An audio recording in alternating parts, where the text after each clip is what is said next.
Rob, we have a special show today. Special show, and you wore your special pants honor of this special show. We did a live show in Seattle. Was it 2 weeks or 3 weeks ago? 2 weeks ago now? 2 weeks ago. At the Neptune Theatre. It was beautiful theatre. Yep. And it was great for the people in the room, but a lot of listeners, they weren't in the theatre. So we thought, why not, through the magic of recording and audio, record the episode and release it to everyone. Yeah, it seemed like a good idea. Yeah, it was fun. Yeah, it was a really fun show. Yeah. And we're going to do some more.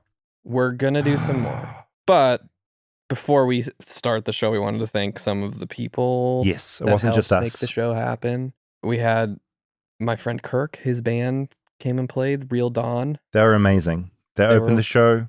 They did a special, which you'll hear soon, a special rendition of our theme. Yep. It was so good. So Kirk told me about this taxidermist in his neighborhood when I joked to him about finding a bunch of birds for our stage set. So I reached out to E. Putnam Studios, and within like 5 minutes, she responded that she was a fan of the show.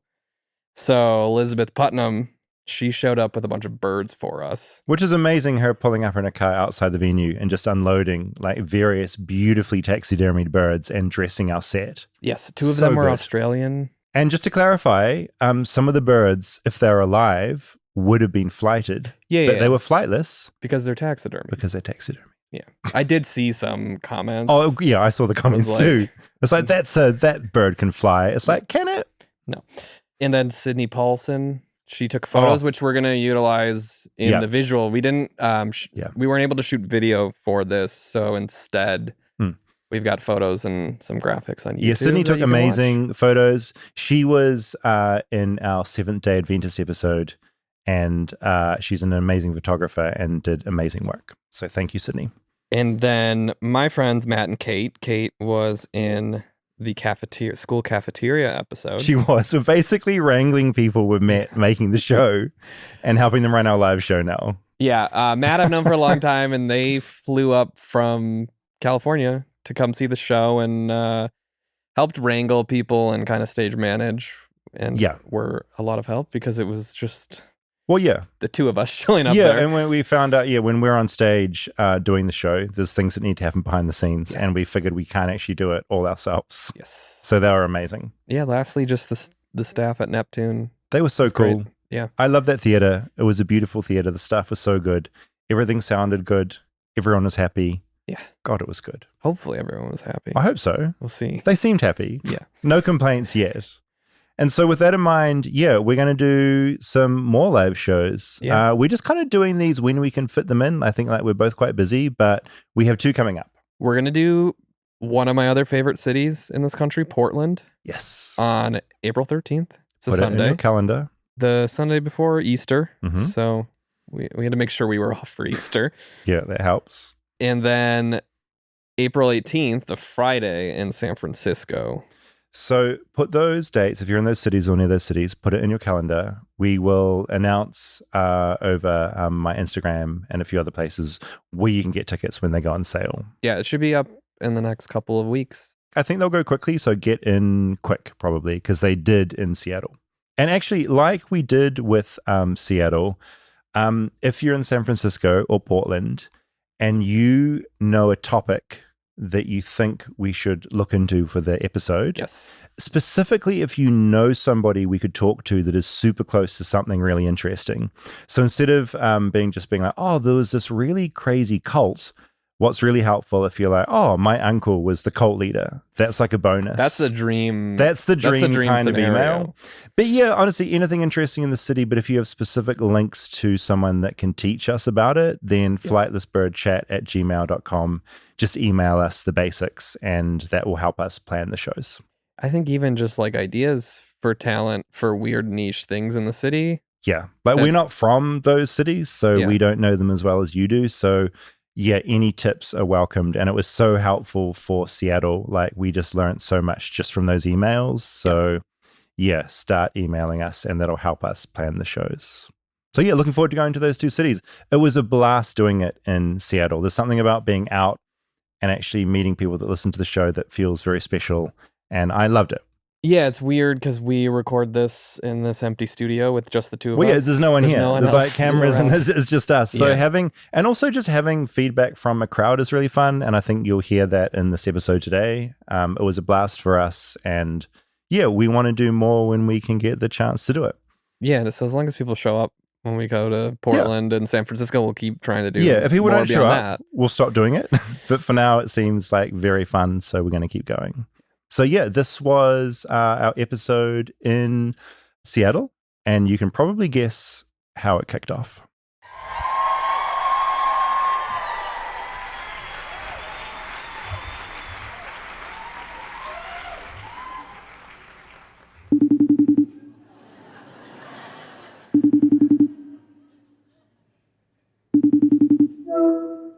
Hello. Hi, Rosabelle. How are you? I'm good. How are you going? I'm really good. I feel like, did you have a big night last night? I just haven't been drinking, and then I got a bit drunk.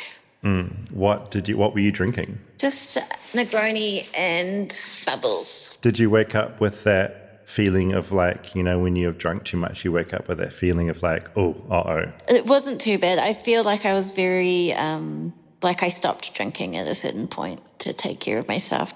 Oh, that's good. Oh, I have a question for you. Mm-hmm. How do you feel about performing in front of large crowds? Performing or speaking? Speaking. Like, do you get nervous? Are you fine? I'm fine. Do you like it? Do you like the attention? I don't love the attention, but I obviously have done writers' events and stuff like that. Do you have any advice for me? Because I get nervous in front of crowds. Are you recording me right now? Maybe. Do I have advice for you? I don't think you get nervous in front of crowds, do you? No, not a little bit sometimes, but then it goes away. I actually find speaking in front of a bigger crowd is easier especially when you can't see the audience and the lights are just on your face, versus speaking to an intimate crowd where you're making eye contact with everyone. They say if you get nervous, you should picture someone in the audience is naked and you just look at them. I've never really understood how that helps, but is that a thing you've ever done? I haven't done it. I guess it's like, because then you imagine they're just as vulnerable as you are, but it's kind of then you're just like embarrassed for everybody involved. Like, why are they naked? Yeah, and I feel like I don't want to be like perving at a naked person throughout the entire show. Yeah. I've got one final question. We're doing the show in Seattle. What do you know about Seattle? Do you know anything? I know nothing about Seattle. A lot of like really cool musicians are from there. Mm-hmm. I think, do they have a needle? Grey's Anatomy, I think, is set there. Is it? Maybe it's not. Maybe the name of the hospital just has Seattle in the name. Yeah, I have no idea. I mean, these are things we're all going to find out. Do you have anything you'd like to say to the people of Seattle before we start the show? I hope that this event doesn't disappoint you.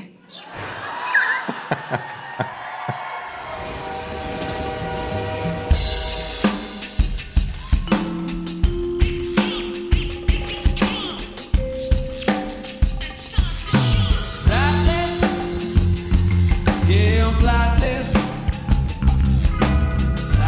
bird cuts down in America. Flightless bird cuts down in America.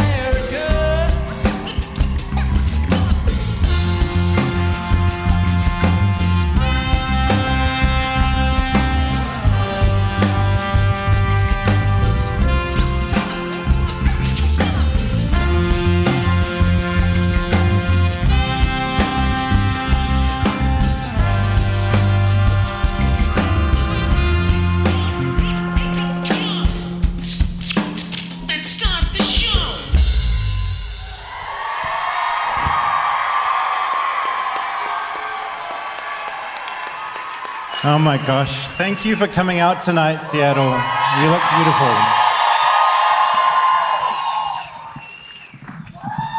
Just excuse me as I grapple help with that? With my microphone holder. Rob, help. Already embarrassed. I need him. Like, this is so important to the show. You don't know how much stuff I fuck up always, and Rob is there just secretly saving the day every time. Thank you, Rob. And I'm also slightly worried that in opening with such a strong musical performance, we've kind of like set the bar too high. Like way too high. It's been a really nice few days here. We've spent, I say, a day and a half here now? Yeah, we came a couple days early to see your city for a little bit before doing this. Yeah. Because, what's the point of leaving the hellscape of Los Angeles if you're not going to actually experience a new place? Exactly. And, we love Seattle. We're not trying to suck up to you. It's genuinely, it's good. We had a little field trip, and we just thought we'd kick the show off with both of us learning about your beautiful city. David had apple cider for the first time. I genuinely say this. I've never had apple cider before in my entire life. And it was beautiful. I loved it. I love sugar, so it's my happy place. I'm happy. Yeah, you asked how they made it. Oh, my God. Yeah, I did. God, I'm dumb. We had to go see the gum wall. When we mentioned that we were doing the show, we wanted submissions, the number of people that said go to the gum wall was so... It was underground tour, which, spoiler alert, we didn't do. I'm sorry. Just because I thought you all know about it. I didn't want to just tell you about what you'd done already. But we had to do the gum wall, and it was fucking disgusting. And we loved it, and it was great. Please never stop. Yeah, it's like a little date. Yeah, we went up the needle. So this is David going up the elevator to the top, terrified. I have such a problem. I like to think I'm not too scared of things, but heights is my phobia. I hate heights. When we went camping in New Zealand for school, we had to do, is it called abseiling, where you drop off a cliff? Do you know this? No, I don't. Do you know about abseiling in America? So you have a rope around your Rappelling, I think they're saying. Oh, is that what you call it? Rappelling? Yeah. We call it abseiling in New Zealand. You learn something new every day. I couldn't do it. My whole body would freeze, and so heights for me are a huge problem. So I was incredibly brave doing this, is what I'm trying to say. But he did climb on top. Yeah, horrible. Awful. Yeah, but I loved it. Rob was very brave. Yeah. Beautiful view. Now. Yeah. I find the names of American sports arenas fascinating. I feel like, when I was a kid, the idea of living in America was very cool and interesting. And I feel the longer I've stayed in America, the more embarrassing it's become. And this is how you get an American audience on side. You insult their country. But I feel like stadium names are not helping you guys. Well, to be fair, I think they've gotten worse. They started off cool. Yeah. There's Comiskey Park, and now there's Climate Pledge Arena. Which is way better than what we have in LA, which is Crypto Arena, which is the most embarrassing thing on planet Earth. We have the guaranteed rate field in Chicago, too. Oh, my God. And before Crypto Arena, it was the Staples Center, and Staples is like a stationery store? Yep. That's so lame. But not as lame as Crypto Arena. But no, I love this. I mean, I'm all for the environment. Slow down. I'm all for the environment, but it's funny, isn't it? All right. Oh, this was probably the second most requested thing that we visit. The troll. So yes, Seattle, you love the troll. You love trolls. Yeah, I love trolls as well. I mean, it was beautiful. I loved his sort of blue eye that was looking at us. Yeah, that milky eye. A number of families walked in front of us whilst we were taking this photo. And also, there's a roundabout do you have roundabouts? Do you know what I'm saying? You have roundabout. Yeah. Those are very close, and cars were almost flying into us the entire time we were taking this photo. But we got it. What else did we do? Oh, okay. Oh. So I skipped this one. So I love cats, and I'm very pleased that you have cat cafes in Seattle. You can also apparently drink wine at cat cafes, and so Rob was working on this show, and I just said, I'm just going to duck out. I've got some work to do. And so I went, this is about maybe 3 p.m., And I thought it would be fun to get like a big glass of wine. And I went to the cat cafe, and it was just like me and children and their parents. It felt incredibly creepy. And suddenly this like funny thing I was going to do of drinking wine at a cat cafe was like a nightmare scenario. But I did get this funny photo. And also the art in there I thought was great because there's sort of this very sexualized cat that they had up, which made me feel even creepier in there. By yourself with children. Yeah, but I know, overall, 10 out of 10. Seattle's cat cafe culture, very good. Oh. Do we know Defy? Yeah. I have become a massive... So my first American wrestling match was Defy Wrestling here in Seattle. It's fucking amazing. I went with my friend Dave, and I'm just not just saying my name in the third person. I do have a friend called Dave. We went, and it was incredible. I know that it's acting, but fuck those people. They go through it. Like, they were bleeding. It's fucking insane. So, yeah, I loved it. Okay. Yeah. Do you want to tell what's going on here? I mean, we are staying in an Airbnb for this trip. Yeah. And there are lots of labels all over the Airbnb.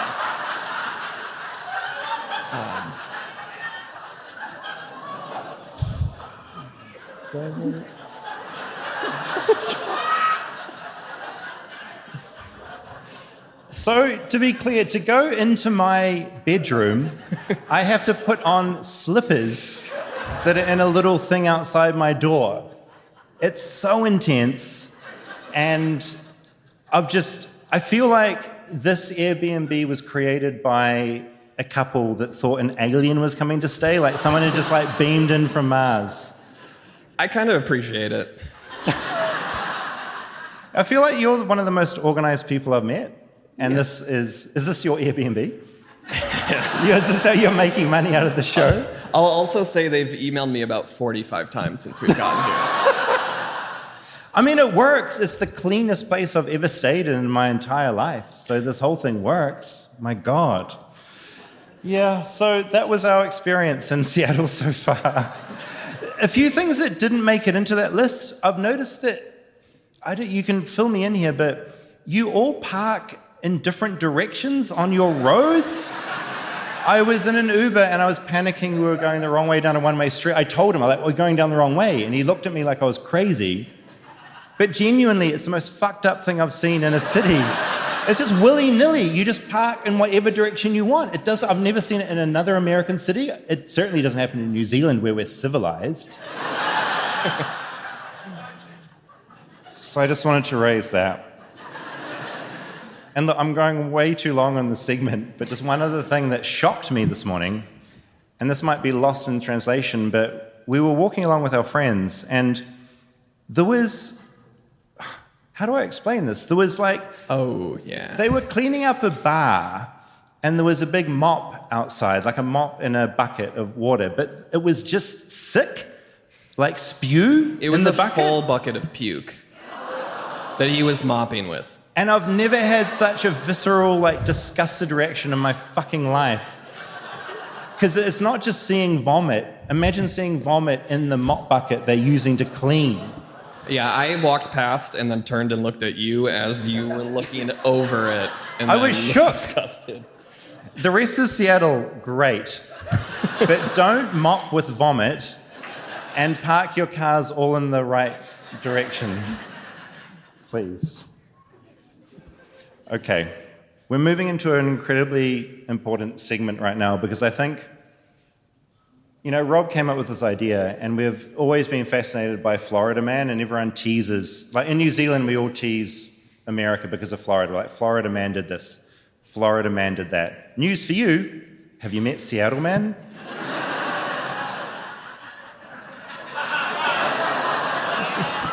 Yeah. Now, Rob hasn't seen these articles. I'm just going to briefly explain what's going on. This happened on January 8th. This is from Fox 13, a very wonderful outlet you have here in Seattle. Police arrested a man accused of attacking a man with a sword and fleeing on a stunt bike in Seattle's Chinatown International District. According to police, 2 men got into an argument at an apartment complex near 8th Street and South King Street. During the argument, the 41-year-old suspect pulled a sword, concealed, and this is what I like, in his cane. It's like we're in a Bond movie suddenly. Just whips that out of his cane, and he slashed the other man's face. Ooh. Which sounds dramatic, but he just cut his lower lip. Pathetic. The suspect is then believed, and I love this language in news reporting, he's believed to have. What does that mean? He's believed to have gotten on a BMX-style bike and sped away. Officers were called to the scene at 6:37 a.m., where they found a 51-year-old man with a wound on his lip. That's the victim. Police treated him, the level of detail, and Seattle Fire Department paramedics arrived to take him to Harborview Medical Center. He survived. Are you here tonight? Imagine. Okay, I love this. This is the kind of news we have in New Zealand all the time. I spent about 10 years of my life just covering these stories in New Zealand. It was my whole job. Okay, I'll keep this brief. It's very wordy. It's a residential side street in sleepy Magnolia, lined with multi-million-dollar homes and manicured lawns. When you walk by and see a court covered entirely in giant pumpkins and flowers, you can't help but do a double take. Wow, look at all these pumpkins. A driver pulls over and gets out of her car for a closer look. It's amazing. A neighbor out for a walk calls out. I'm pretty sure the reporter just invented these quotes. There's even a one-of-a-kind tree in the front yard, a magnolia pumpkin tree. Look up and you'll notice a big orange pumpkin suspended between the glossy green leaves. Seattle resident Greg Shaw. Is Greg Shaw here? Disappointing. Seattle resident Greg Shaw has grown a giant pumpkin nearly every year since 1980, 2 years before I was born. His pumpkin patch sprawls across the city lot, and when he ran out of surface area, he sent the vines creeping up the trellis into the magnolia tree. Point being, he's got his vines up a tree and they grow off the tree. It's cool. That's kind of it. Yeah. Have we got any Magic the Gathering fans out? This was from geekwire.com, February 21st, last year. Seattle police arrested a Seattle man who allegedly stole about $40,000 worth of collectible cards for Wizards of the Coast's Magic the Gathering. It's a lot of Magic the Gathering cards. He'd worked as a temporary employee at a warehouse on Leary Ave in Seattle's Ballard neighborhood. Anyone here from the Ballard neighborhood? Whoa. I think it's Ballard. Are you the thief? The alleged thief was caught when the manager of the warehouse found cards similar to the missing cards being sold on an unsuspected online marketplace and placed an order. You're very savvy here in Seattle. When the package arrived, the return address matched the suspects, at which point police got involved and they made their arrest. That's the gist. This story was amazing. It goes on for another 2 pages. Oh. But the journalist is basically a huge fan of Magic the Gathering. Wait. Oh, no. Okay. Oh, no. Do we know about this one? Jesus. So, what I found most interesting, when we found this article, it was from the St. Vincent Times. And I was like, is this a suburb of Seattle? No, St. Vincent is an island in the Eastern Caribbean Sea. So this shit's so crazy, it got to the Caribbean and was their like front page story. Okay. Just yell out if you know the story. Yell out if you don't know it. Whoa! Oh my God, you're in for a ride. A space rocket program manager brutally killed her father with an ice axe on a... it's a space rocket program manager. That's fucking cool. Yeah, she's smart. It's amazing. Yeah. It's not like a podcaster. She's a space rocket program manager. She brutally killed her father with an ice axe on election night after a breakdown following Trump's victory. Cops said 33-year-old Corey Burke was found clapping and smiling, covered in her father's blood. America. Burke reportedly considered the attack to be an act of liberation, according to charging documents. She's been accused of strangling, biting, and hacking her father, 67, to death in their $800,000 Seattle home. Is that an expensive home in Seattle? It seems expensive. No? Jesus. Now, both Rob and I thought it was very important that during this podcast we were not just telling you about things that you already know about your own town, but we're all learning together. Rob sort of said to me, like, let's look at some crazy true crime shit that happened in Seattle. There's a lot. But the thing we landed on is a man called Gary Gene Grant. Who knows Gary Gene Grant? Oh, this is amazing. No one. Great. He's sort of like subtitled as Seattle's forgotten serial killer, and all too often we forget them, don't we? He looks a lot There's so many. He looks a lot like Crispin Glover. He really does. Who, by the way, when I first came to Los Angeles, I met him in the street and spent about an hour with him walking around. He just talked to me about his films, and I had no idea who he was. It was crazy. But he gave me one of his books, and I still have it, and it was really beautiful. Anyway, Gary Gene Grant. This is him. I want to introduce a very special guest that we have here tonight. It's not Gary Gene, don't worry. Cloyd Steiger is a retired detective here in Seattle, and he literally wrote the book on this man. And I would like to welcome Cloyd to the stage now to educate us.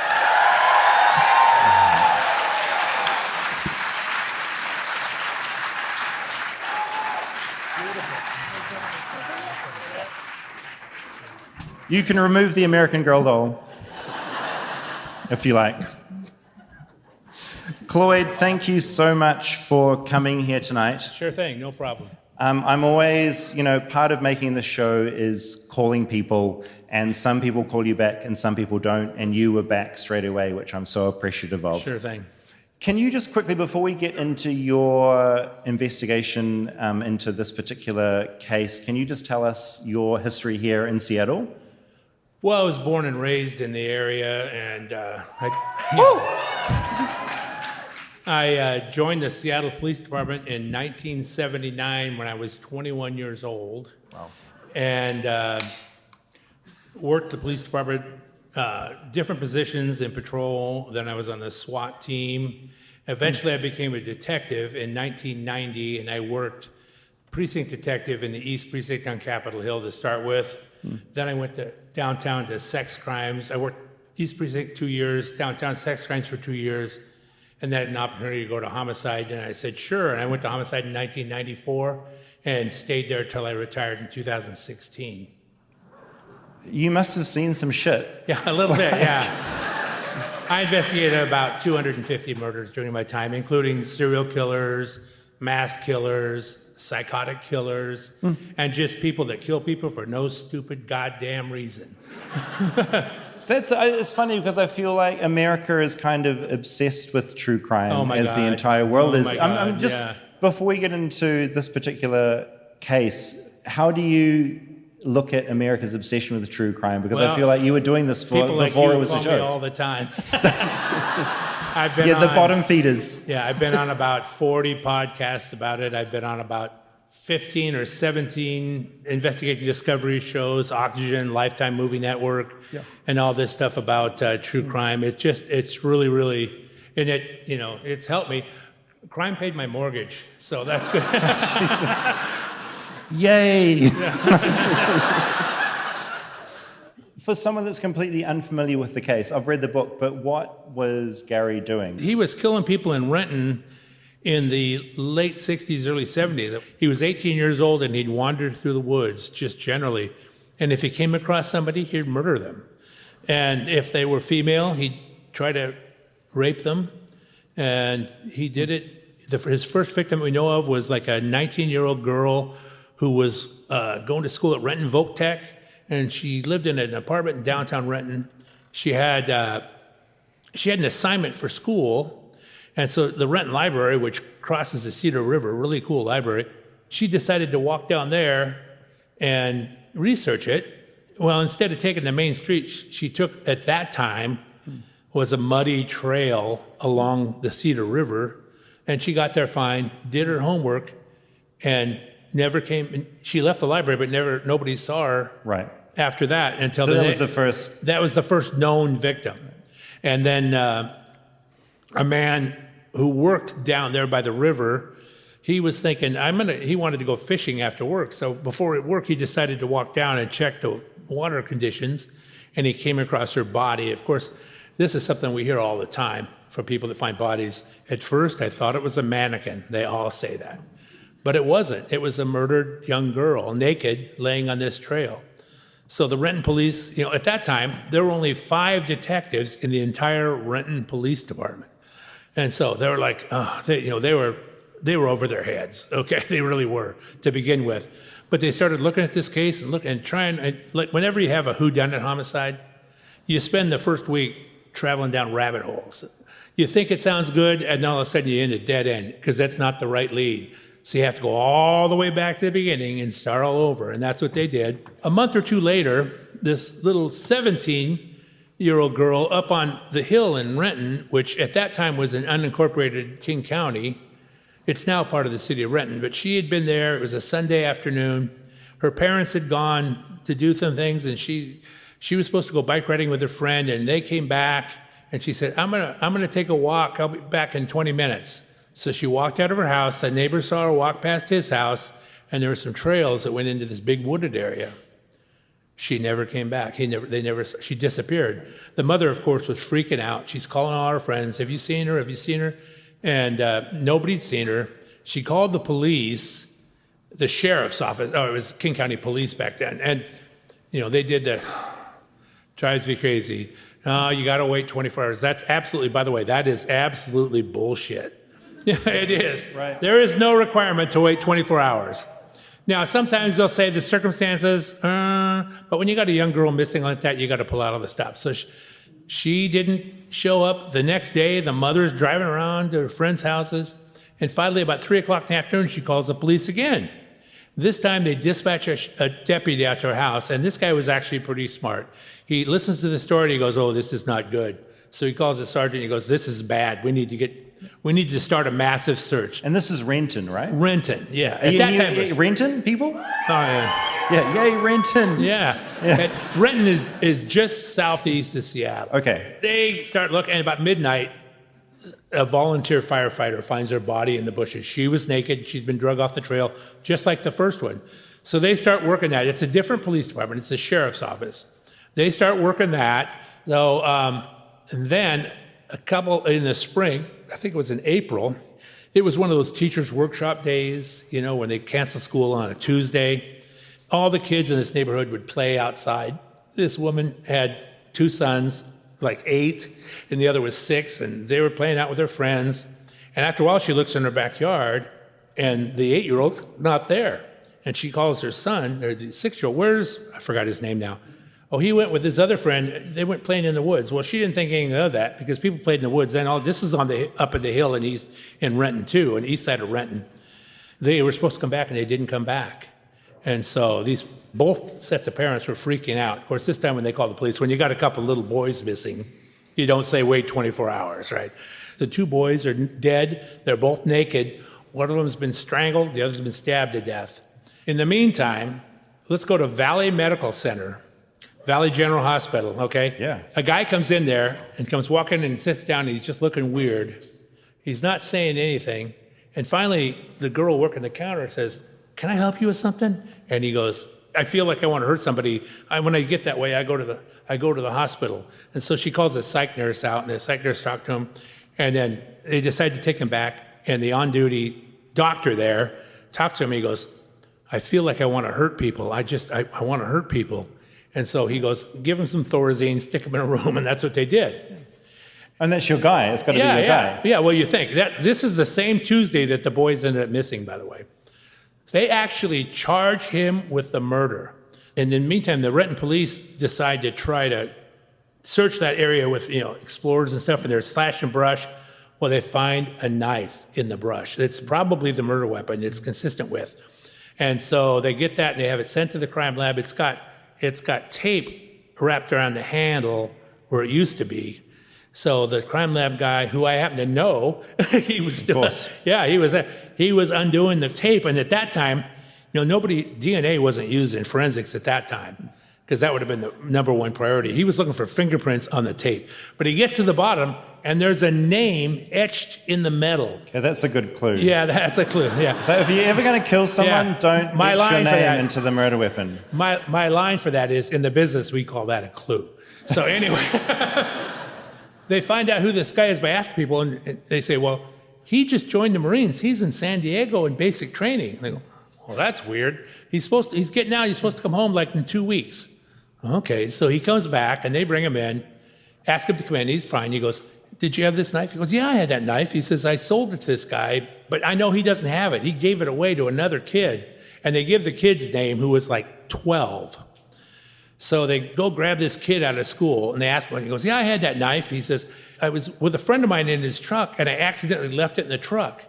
And then I called the friend, and he said, oh, my dad found it. I can't Right, so you're just following this knife from owner to owner to owner. Yeah. They trace the knife, owner to owner. And so it worked out great, because then the guy says, who's this guy? Oh, it's Gary Grant. And what Gary said was, I couldn't have done it. I love kids. And then he said, I don't remember any of it. When I close my eyes, I can see it like it were a camera. Wait, so the guy that was arrested, the guy that confessed. Right, he's in jail still. Right, but he still? No, at that time. Okay, but he's dead now. Okay, he didn't do it. He didn't do it. So he was just mentally unwell and was completely he did a innocent false of anything. confession. Yeah. Okay. So Gary starts crying. Okay. And then confesses to the murders of the two boys. Okay. So they call the detectives, and he just confessed. And they go, oh, my God, I can't believe it. So they say to him, take a tape-recorded statement from him. Uh-huh. When they're done, they go to check. The recorder did not record. Oh, it's deeply annoying. Yeah. Oh, my God. So they go back. We've done an entire episode and didn't fucking record. Yeah. That was annoying. So let alone a confession. Luckily, they grabbed another recorder, and he was willing to tell the whole story again. He just told the whole story again. It's funny hearing these things, because you understand, as an outsider, you think that these things are so honed and specific. No. But there's so much hokiness that happens around the outside. Like, it wasn't recording. Then. Yeah. Anyway, so they end up realizing it's him. Then the prosecutor's got a conundrum, because he's got this innocent guy in jail who is crazy as a loon. And so then they ended up releasing him. And sorry, out the door. Yeah. And Gary went down for it. And then Gary went down for it. But essentially, he killed 2 women and 2 kids. Right. He went down for it. Right. What made this whole thing so confusing is that someone else came and confessed to some of the murders. Yeah, that was a real snafu. Happened to do that. Yeah. Didn't kill them, just mentally unwell. And Gary is still alive. Last I checked, he's in Monroe. Oh, good. Yeah. Still there. He's been in prison for 56 life. years now. Yeah, prison for life. Great. Prison for life, yeah. Well, originally they sought the death penalty, but he was so young the jury did not return the death penalty. Okay. Because he would have been executed back then. Maybe we can get into this in the Q&A at the end, but I feel like he was incredibly mentally unwell and had like a whole lot of insane trauma. Oh, yeah. From his own childhood. I mean, he had his mom was a friggin' nut. If you're Gary Jean Grant, what your mother did was like she called you into bed every night and made you strip off all your clothes and like sleep with her. I think she was having sex with him, yeah. Plus she was incredibly violent. Yeah. She was also incredibly violent. So that shit adds up. He actually was I better not say that. Yeah, it was bleak. It was bleak. Huh? No, he was a motherfucker. Yeah. All right. Thank you for all of this. We're going to bring you back at the end. Yeah, absolutely, yeah. And we're going to do some more questions. Sure, Thank you so much. All right. Stay tuned for more Flightless Bird. We'll be right back after a word from our sponsors. Flightless Bird is brought to you by Rocket Money. Now, if you're anything like me, you sign up for something, some kind of service, you forget about it after the trial period ends, even if you'd marked it in your calendar, and then you're charged for it. The subscriptions are sitting there, you're not using them, but that money is still leaving your account. In fact, I just learned that 85% of people have at least one paid subscription going unused every month, and that adds up. Thanks to Rocket Money, you can see all your subscriptions in the one place and cancel the ones you're not using anymore, and that saves you money. Rocket Money is a personal finance app that helps find and cancel your unwanted subscriptions, monitors your spending, and helps lower your bills so you can grow your savings. Rocket Money's dashboard gives you a clear view of your expenses across all of your accounts. You can easily create a personalized budget with custom categories to help keep your spending on track. And if you're not good with money, this is extra handy. See your monthly spending trends in each category to know exactly where your money's going. And what I really like, Rocket Money will even try to negotiate lower bills for you. They automatically scan your bills to find opportunities to save, and then you can get them to negotiate on your behalf. They'll deal with the customer service so you don't have to. Rocket Money has over 5 million users and has saved a total of $500 million in cancelled subscriptions, saving members up to $740 a year when using all of the app's premium features. So, cancel your unwanted subscriptions and reach your financial goals faster with Rocket Money. Go to rocketmoney.com/bird today. That's rocketmoney.com/bird. rocketmoney.com/bird. Support for Flightless Bird comes from Mint Mobile. Now, I don't know about you, but I like keeping my money where I can see it. Unfortunately, the traditional big wireless carriers also seem to like keeping my money as well. Fancy that. And after years of overpaying for wireless, I'm talking upwards of $80 a month, I finally got fed up from crazy high bills, bogus fees, and free perks that actually cost me more in the long run, and I switched to Mint Mobile. Before we got the sponsor for Flightless Bird, I actually had no idea a mobile plan in America could cost less than $80 a month, and now I'm really glad I know. Mint Mobile is here to rescue you with premium wireless plans starting at $15 a month. All plans come with high-speed data and unlimited talk and text delivered on the nation's largest 5G network.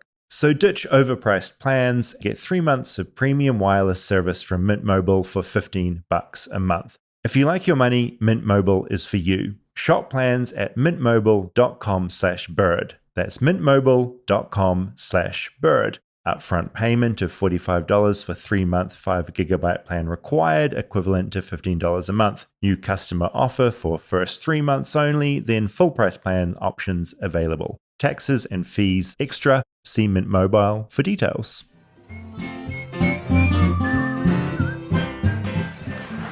Roller coaster. Now, when I say roller coaster, I really mean roller coaster. Because, does anyone know the Rain City Jacks? Okay, yes, this is good. Okay, one person, this is good. So, the Rain City Jacks blew my mind, and I'm trying to figure out where to start with this. Do you have a thing called soggy biscuit in America? Yeah, we do. So soggy biscuit is sort of like a myth in New Zealand, and what it is that in the male changing rooms at school, you place a biscuit, or in New Zealand, it's a piece of Wheat Bix, which is a dry breakfast cereal. You place it in the middle, and all the boys gather around in a circle, and they all masturbate. And the last one has to eat it. Yeah. The last one to come. Soggy biscuit. Which is like, I still don't know if that, you do have that. Soggy waffle. How American. Soggy waffle. Oh my God. Have you done it? Okay. So, the Rain City Jacks is something that I wanted to learn more about. And so the first thing I did was I went to their website where they had a code of conduct. And Rob has put together a presentation. So the Rain City Jacks is a club of males. And for the record, I fully support all of this. I think it's fucking great. And I was going to go, but we didn't get here at the right date. And I will be coming. That was unintentional. At another time. So the code of conduct, masturbation only. It's a simple rule. You know what you're getting into at the Rain City Jacks. What's next? Rule 2, nothing goes inside anybody's anything.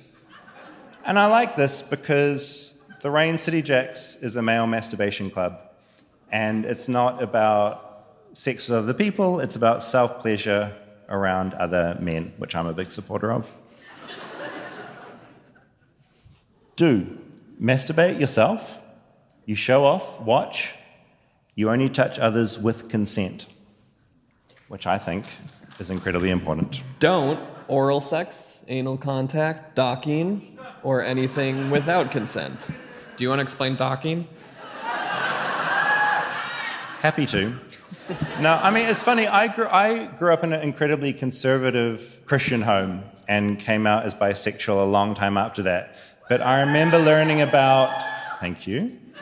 I remember learning about docking at school when I was incredibly Christian. And I just remember, like, all the shock that I sort of encountered with that. But, you know, docking is where you... you sort of need a foreskin, which... Ding, ding, ding is a early Flightless Bird episode about circumcision, because in America, you all cut the foreskin off, which is crazy. In New Zealand, we don't do that, but one partner pulls their foreskin back so the head of the penis is out, and the other partner gets their foreskin and pulls it over the end of the head of your penis and docks, much like spaceships in Interstellar or Star Trek, where they're sort of spinning round and combining. All right. So, you have to be naked at one of these Rain City Jacks events. Come verbally with words. Get consent before coming on others. Yeah.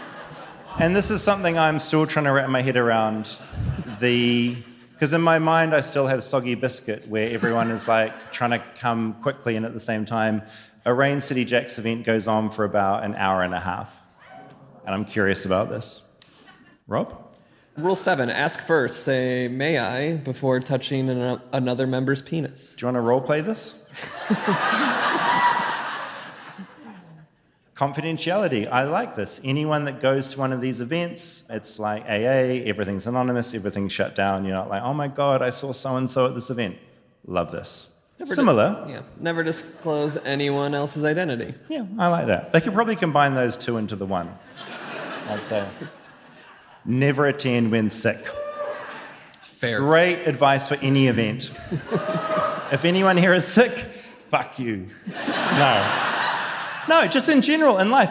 Also, weirdly, I've found out that after COVID, I feel like people have gotten more feral with coughing. I feel like the last flight I took, people were coughing openly more than they used to before COVID. Is that me? At dinner last night, I was at the bar top, and a man turned and coughed on me away from his table. Yeah. Yeah. Something about the pandemic has weirdly made some people less prone to care than before. It's really unusual to me, and I don't understand it. We'll do an episode about that. Never bring alcohol or drugs, and don't show up intoxicated. No poppers. I love that. It's a sober zone, and I respect that. Rule 12, be clean, wash hands, use mouthwash, do not wear fragrance. There's also one of the label makers, which we didn't put in our presentation. There's mouthwash in our bathroom, and there's a little label that says, use this for the mouthwash. Don't put your lips on the mouthwash container. Yeah. Anyway. Okay. Is that the end of the rules? Nope. Rule 13, chat quietly. Don't distract others with loud, unsexy talking. That's the worst. Do you want to demonstrate unsexy talking? Okay. Rule 14, silicone wristbands are consent shorthand. Red means don't touch my dick. Green means you may touch my dick without asking first. Some of these rules are conflicting, though. And without further ado, I would like to welcome Paul Rosenberg from the Rain City Jacks. Paul.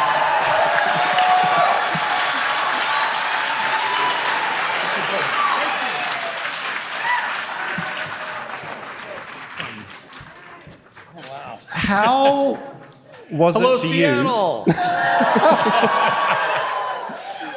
How was it for you hearing two annoying podcasters talking about your rules and having a little laugh? It was awesome. It was fantastic.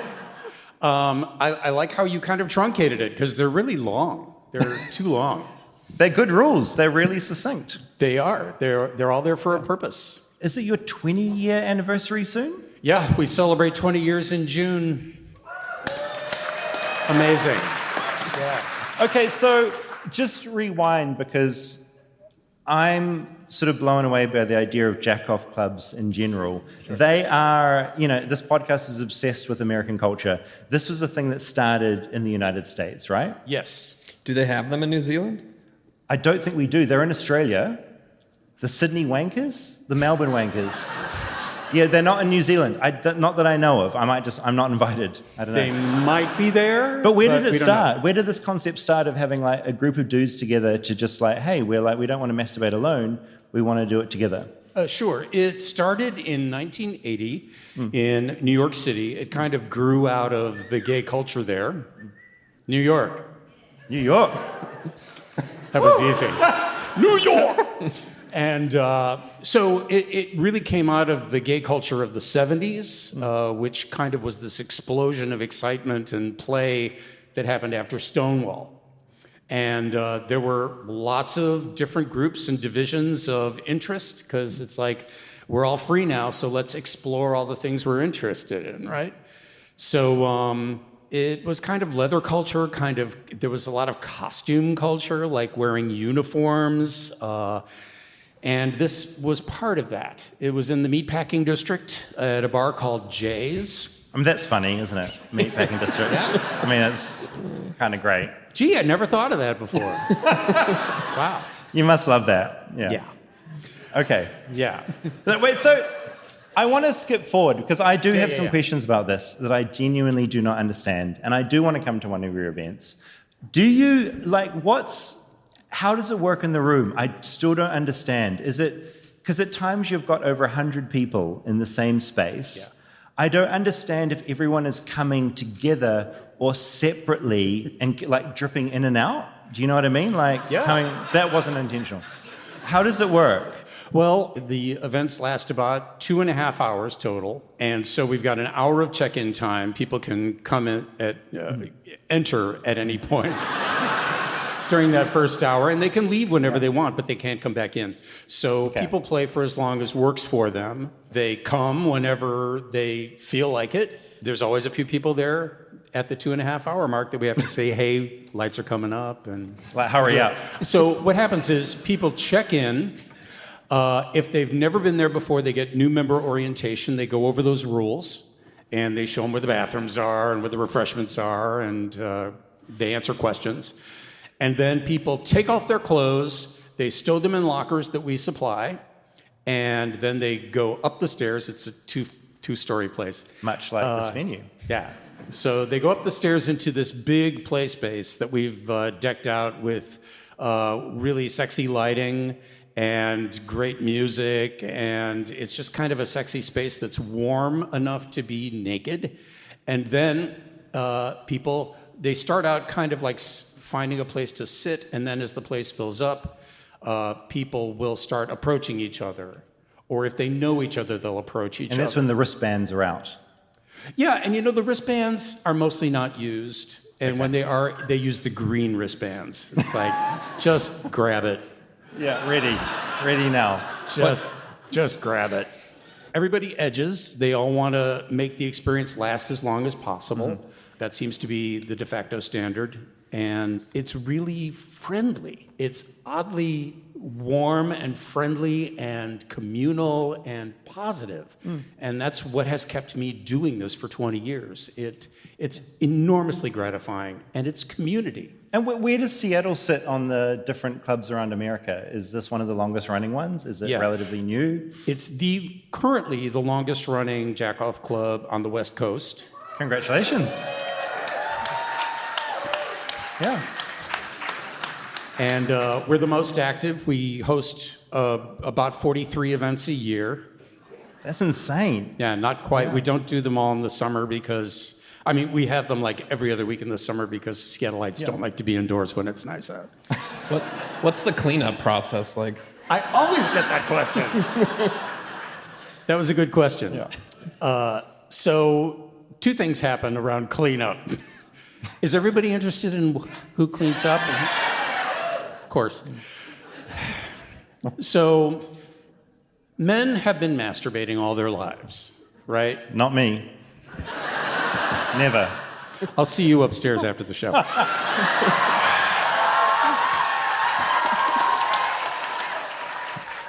I'm a good teacher. So we have routines around masturbation that invariably involve cleaning up. We have done this hundreds, thousands of times in our lives. So there's kind of a natural process of wiping up after ourselves. Yeah. So we just do that. Some guys will want as many people as possible to come on their bodies, and then they'll just wear it. And then at the end of the night, we wipe everything up and mop. I've got a huge core of volunteers. I have the largest organization of any jackoff club that exists. Incredible. I love this. Is it, and this is a bit of a hack question, but I feel like I've had people come on me, it's fine, but it's like, what's the smell like in that space? Because like one thing about me, and this is a person, I don't love the smell of cum. Right. Some people do, some people don't, but I just think the volume of it would be more than your typical encounter. So what is the smell like? Because I noticed on the rules, because I was thinking like, can I wear rub some Vicks on? Do you have Vicks in America under my, to do with the smell? Right. What do you do? Well, smell is the reason we don't have poppers, because they tend to circulate. People don't want to smell them necessarily. Okay. But mostly what you smell is body odor. You smell sweat. You smell bodies. That can be cool. It's awesome. Yeah.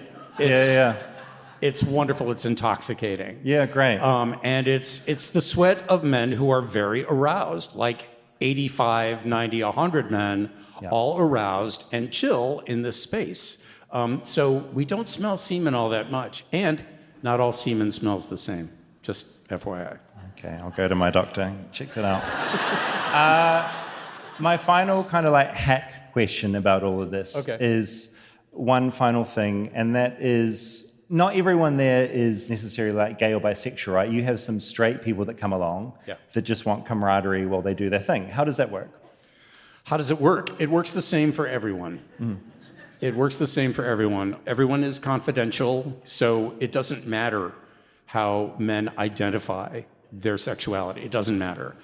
If they want to do this, they're welcome. If they want to do what we offer and they're willing to play by our rules, then we've got a great community with a great energy.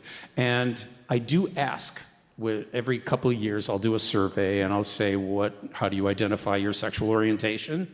And it always comes out 65% gay, 25% bi, and 10% straight. Yeah. That's a little ooh. Yeah. And as for why, I've talked to some of these guys. They all have different reasons. Okay, we've got this might be my last question. Do you have anything, Rob? My last question, and then we've got to do the final part of the show because I see the time whizzing by. It's crazy how quickly time goes by up here. It's insane. Yeah. It's a final hack question for me. Everyone, when they come, we make a funny noise.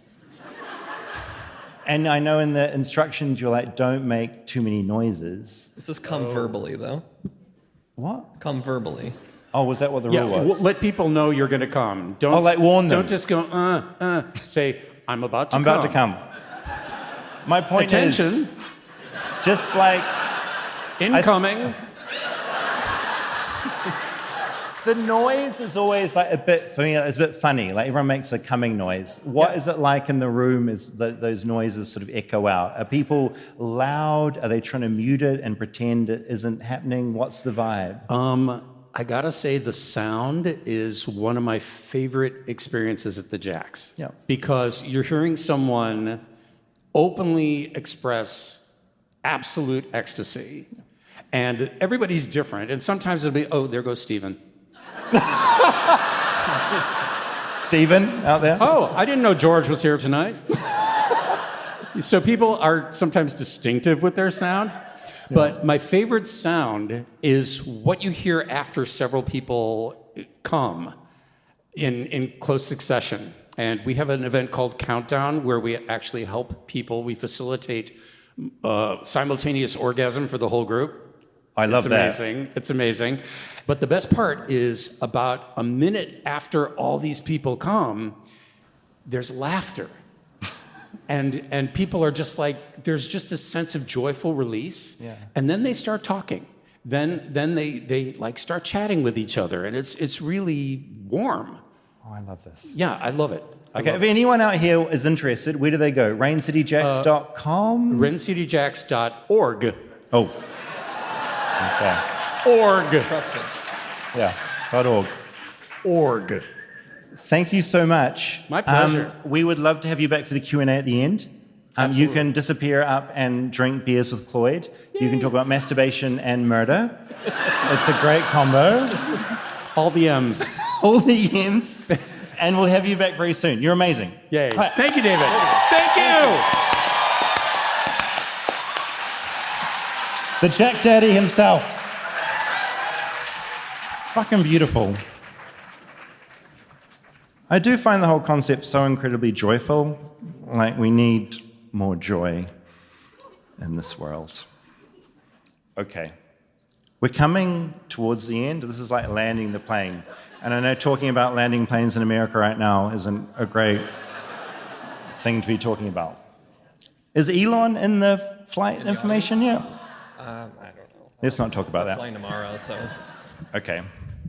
So something that I wanted to kind of start ending the night on is, before I came to the States and before I did my documentary work, I worked for about 10 years in a newsroom in New Zealand doing sort of entertainment reporting and light journalism. So I was literally the person that would report on the pumpkins being grown in the backyard and that kind of stuff. But the good part of the job at the time was I got to interview musicians that were touring in New Zealand and were coming to the country. And I was very lucky because if you were an entertainment journalist in America, it's so much competition, whereas in New Zealand, it was pretty much just me doing it. And so anyone that came into town that was playing a show in New Zealand, I got access to, which was pretty incredible. And one of my favorite memories of that job was being in Los Angeles in 2015. We were mid-shooting Tickles, and I was in Los Angeles for some other stuff. And Chris Cornell was about to play a show in New Zealand in 3 months.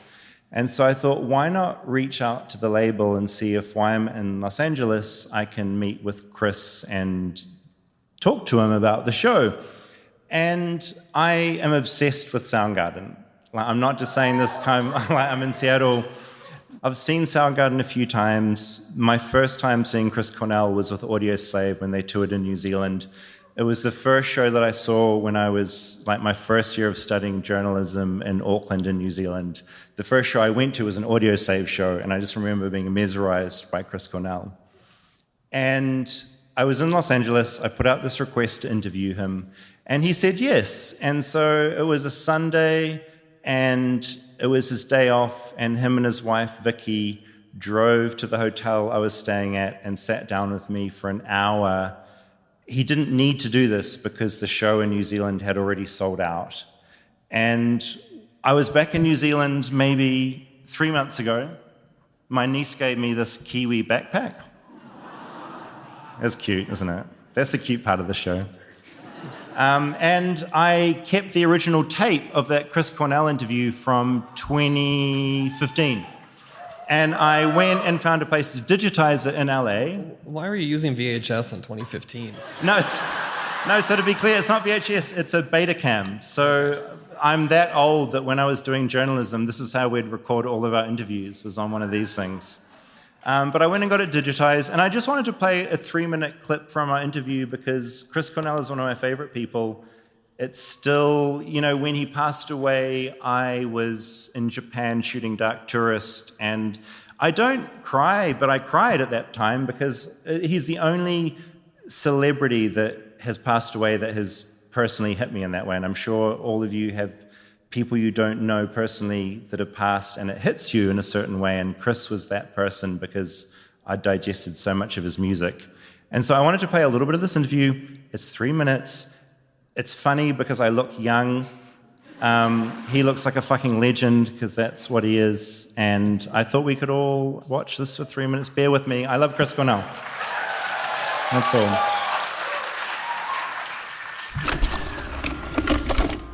When you started in music, did you ever think you would be this prolific and have a career that has gone on for this long? I don't know if I ever imagined specifically, I always felt like as long as I'm doing what inspires me, that someone else will be inspired by it, and that seemed to work out.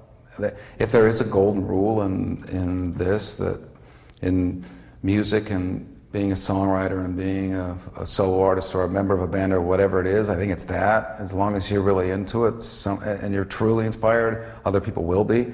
And no matter how far right or left you go of where you started out, as long as you truly love it and enjoy it, people will always show up. But I had a pivotal moment, I think, around Temple of the Dog, because it was Soundgarden existed. I knew we were special. We had something. I didn't know what it was because it's always an intangible, but I didn't know if I did something in a different context, could that be good? And I was always prolific as a songwriter, and I wrote music that didn't become Soundgarden songs from the beginning of Soundgarden. I would write these weird little experimental things, and I would record them at home on a 4-track, and the local KCMU, the local college station, would play them, on radio shows, and it was really weird stuff. Me singing over just playing a kalimba through a delay, and when Temple of the Dog happened, it was really something that came together right away. It was a couple conversations I had with Jeff Ament and Stone Gossard, and a couple songs I had written. I think Reach Down and Say Hello to Heaven were the first two.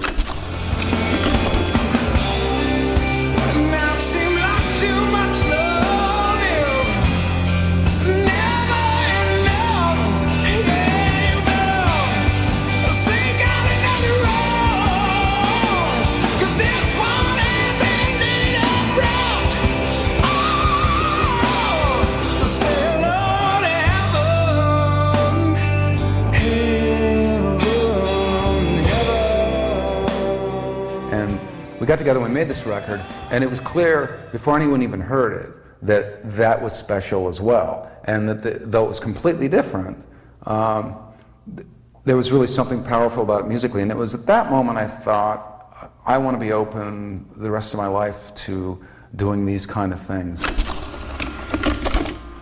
Chris Cornell, fucking thank you.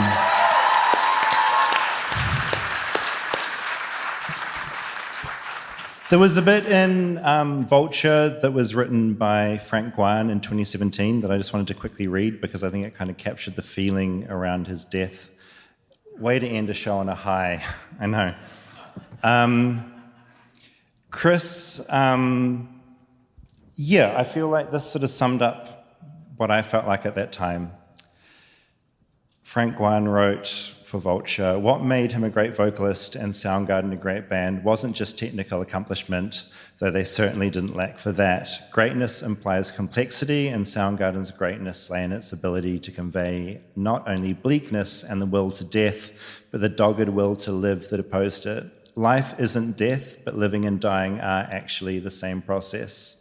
Far from being a monument to despair, Soundgarden's music plays out the struggle against them. Cornell was too honest to merely be sullen, and the voice with which he delivered his impressions and the guitars and drums behind them were too beautiful to simply amount to a document of doom.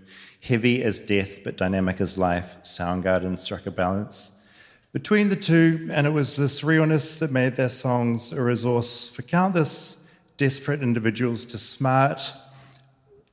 And it was this realness that made their songs a resource for countless desperate individuals, too smart to cheer up and yet too strong to give in. How many lives were pulled, even temporarily, out of the abyss by his words? Too many to count, and no doubt more will be with each passing day. It's absolutely terrible that Chris Cornell is dead, but there is no way around that. And can anyone whose songs keep saving people, even after his death, truly pass out of this world? And I thought that was a fucking great essay.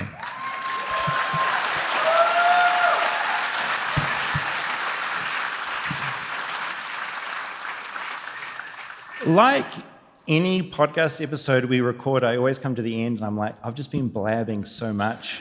Yeah, you did great. And like, you're the one that has the smarts and shit, and I feel like I just blab continuously. So I want to apologize for constantly blabbing. No. You all right? Yeah. Okay. We're going to do a segment that was you pitching us ideas, which you kindly wrote on those cards. We've run out of time, so I'm just going to jump straight into a Q&A. We're going to have a mic running around the top and the bottom if our plans have all gone according to plan. And we're just going to spend 10 minutes taking questions and... answering them. Yeah. Paul and Cloyd, are you there? Yep. Beautiful. Here you are. Welcome back. You can sit here. Okay, David, so my question for you is that I was born in New Zealand, but I've lived here my whole life. So I'm wondering what you think would surprise me about the culture in New Zealand. Wow. What can surprise you about New Zealand? You keep eggs on the counter? I'm trying to think of something really surprising. We are, like, what don't you know about us? I feel like this whole show is about this. We wear bare feet out everywhere. So we'll go to the supermarket and we'll be in bare feet. You know this already? Oh, tall poppies. Yeah, we have tall poppy syndrome where we hate to be successful, and so which is the opposite of what you like in America. So we constantly self-sabotage to make sure we fail. And if other people succeed, like Lord, for instance, we as a country are out there to fucking murder her. And it's a really unusual thing about New Zealand that is the opposite to this country. And I'm still getting used to the idea of being able to like talk yourself up in any way and not just be like, I'm a piece of shit. Disappear. It's a weird thing we have. Hello, this is a question for Jack Daddy. First of all, David, you're wonderful, and I've loved you for years, but I'm more interested in masturbation than I am murder. Same. So when you first came out, there was almost like this embarrassed snickering going on about this whole idea of what the Rain City Jacks is, but it sounds like it's not that. It sounds like it's not like a bunch of furtive men shamefully masturbating in a corner. So how is it different from that? It's furtive men proudly masturbating together. We're still furtive. Question is for Cloyd. Do you have any insight or opinion into why it seems so serial killers are born out of our state? Yeah, people ask me that all the time, and I don't know if it's true, because there's serial killers everywhere just about, or there have been. But we have the big numbers here, the Bundy, the Ridgway, which draws attention. But there was in the PI years ago, and you can find it online, serial killers from Washington. There's this big page with like 40 guys on it. And I'm going, I worked that one. But yeah, I don't know. I get asked that all the time. Is it because it's so gray and cold and people get bored? It's gray a lot of places. It's gray in Boston. Yeah. It's gray. Yeah. They're over-caffeinated. Yeah. It's the caffeine. Yeah, it's the caffeine. Hi, this question is for David. I don't know if you've ever answered this, but what do you think the nationality of the ghost that lives in your house is? Oh, no, I know. No, he's European. Yeah, he's the whitest man you've ever met. He's 82 years old. He wears a top hat. He's got a trench coat. He floats in over my bed. He hovers over my bed. I say, hello. He says, nothing. And I say, hello again. I'm going to go back to sleep now. I turn over. I go back to sleep. He floats back out the window. I sleep. Yeah. Okay. I want to preface this by saying that I feel like Seattle is a safe space to ask this question, but given the current state of affairs of our depressing country, are there any topics that might be like just no-goes for a Flightless Bird? Because I think, I don't know, given the cards that were given out, there's a lot of shit we could cover on this podcast. Totally. I think the thing, I'll let Rob talk to this as well, but I have like two thoughts about this, and I think one thing is that I don't think we're a podcast that can like be reactive to like news of the day. Like we're not the Daily, we're more sort of, because we don't have the team to sort of hone in on a thing that suddenly happened and do it with smarts because you need, and because we're idiots. No, because you need like a big team to do that. So I think we're still going to be looking at like bigger picture stuff. I think nothing is off the table in regards to bigger picture things. But that said, we'll still do LA wildfires and inauguration week when... Yeah, it's unavoidable sometimes not talking to the things that are immediately happening. And I think we're always trying to strike we want to surprise an audience. You know, we want to give them something really heavy and intense like the capital punishment episode, and then we want to do an episode about something much lighter like American Girl dolls. Like my dream result is if people are on the Reddit going, fuck, this show's changed. What the fuck is this? And it's like, no, it's changed for that episode, but we're back to something else next week. That's how I want to keep people surprised and interested. Does that fit, Rob? Yeah. Two more questions, please. Should America learn from the dildo throwing actions of New Zealand that that's the only way to protest? That's a great question. So the question was, should we learn from the dildo throwing ways of New Zealand in regards to protest? And that is because... And I'm a Kiwi, by the way. Respect. We're the best people. There was an incident in New Zealand many years ago where a member of the public threw allegedly a dildo at a politician, and it is now played in slow motion, and it's beautiful. It's like this erect penis just hits this politician on the lips, and it flaps, and it's amazing. Something that shocked me, and is going to shock you, is that it was not a dildo. It was, oh no. It was a dog chew toy. So the myth about that... Shaped like a penis? Shaped like a penis. Oh yeah, it was still a cock. Yeah, it wasn't a dildo, it was a chew toy, and not many people know that, so I'm really pleased to pass it on. Hayden Donnell, who you often hear at the beginning of episodes, Hayden did a very obscure show called Get It to Te Papa. Te Papa is New Zealand's national museum, and he did a TV show trying to get iconic things into the museum. One of them was the dildo that hit Joyce on the face. In his investigation, he found out that it was, in fact, a chew toy for a dog. Anyway, potato. Same thing. Yeah, you can still fuck someone with it. Okay. Hello, my name is Liam. This is the first time I've ever watched one of your shows or anything like that. My dad's What are you doing here? Who dragged you here? So I got 2 tickets. My dad loves your show, and he's been listening to every podcast. I'm a pretty shitty son. I'm over here for college. I was born and raised in Japan. He sends me clips of your show all the time. So I came to watch. Type of fan. Yeah, but he wasn't able to come. Obviously, he's in Japan. He's retired military working there. But when you were in Japan for your dark tourism, I just want to know, did you ever try natto? Try what? Natto. No, so what is that? I don't know. It's like a fermented soybean food that they put on rice. I never did, but I'm going there in 1 month, and I'm going to try it.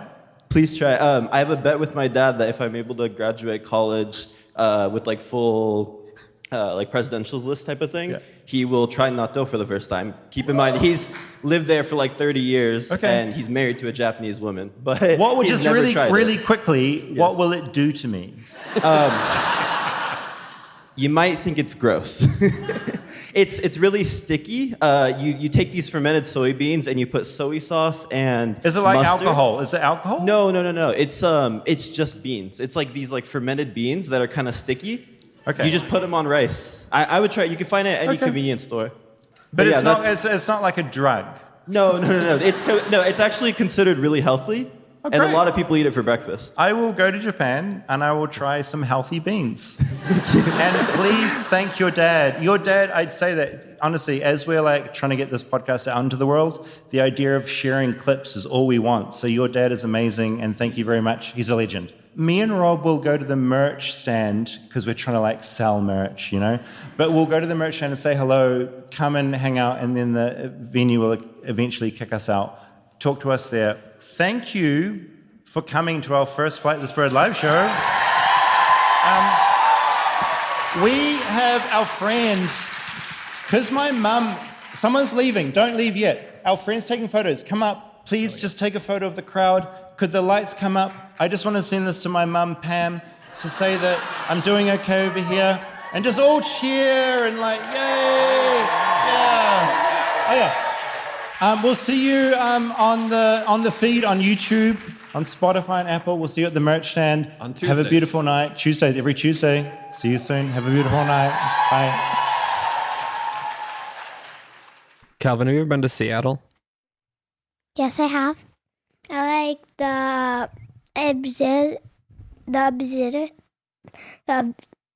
like Space Needle Museum, and I like the Space Needle. I like the playground. I like the restaurants. What was your favorite thing that you ate in Seattle? Maybe the oysters. We saw the troll. It's like a wooden troll with a house necklace. And his name is Jacob Two Trees. And we went at the market center. We went on the Ferris wheel. We saw a huge pond with ducks. It's like a cliff flowing with water down it. And we got really close to the waterfall, which is cool. And it was really, really windy there. And we also went to the Garden and Glass Museum, the Chili Gardens. Would you want to go back to Seattle again? Yeah. Do you have anything to say to people that live in Seattle? I hope they're having a good day, and I like their city, and if you live in Seattle, I really like your town, and I really like the buildings there. And I like the big red light on top of the Space Needle. Thanks, Seattle. Like and subscribe. Surprise, we're the musical guests for this evening. We're Real Dawn Music right here from Seattle, Washington. Thank you for being here.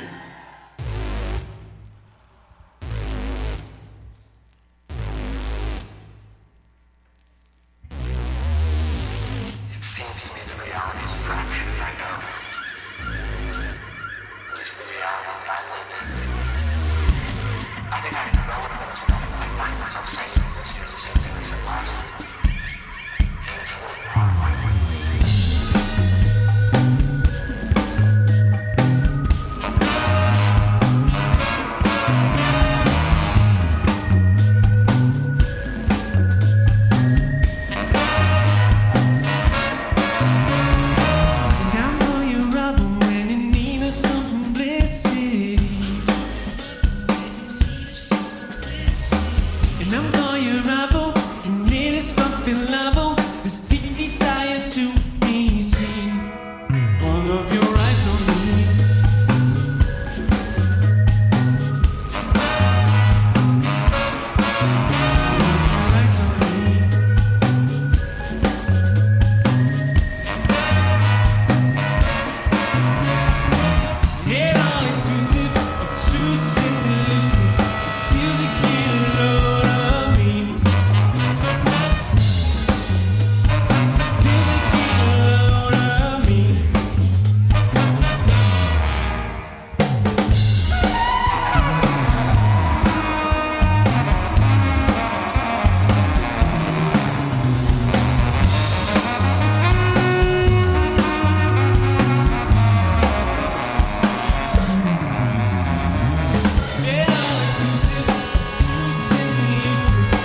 is gay. To eat your name in likeness like a meal for heaven's sake. They need you all in numbers at the gate. We make it the world and it's ripped out for a shame. We're the mighty wild west. The mighty wild west.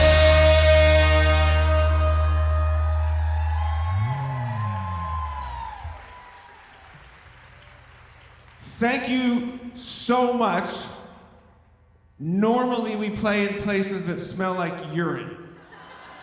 So this is such an upgrade. Thank you all for being here. We're Real Dawn Music. If you like what you're hearing, upstairs at the merch booth, we have records, cassettes. You can talk to my wife and I and the beautiful band after the show. Come say what's up. We got a show April 10th at the High Dive. If you're interested, we got flyers up there too, so mark your calendars. So cool to be here. When Rob was a little teenager, he used to come see the bands that I was in when I was in my 20s. And now look at Rob doing all this crazy stuff with David. Pretty cool. Just thank you guys for being here. And everything that I've got, I had to get it in the worst way. Like waterboarding when you're thirsty. You've got to get your hands dirty. And in the world I play, for every bit of beauty you get bludgeoned on the sea. That's the yin, that's the yang. And every single day there's two opposites of civil wars inside my brain. The Band-Aid on a fracture, broke but I'm in rapture, shaking like an April sea. No, not so good.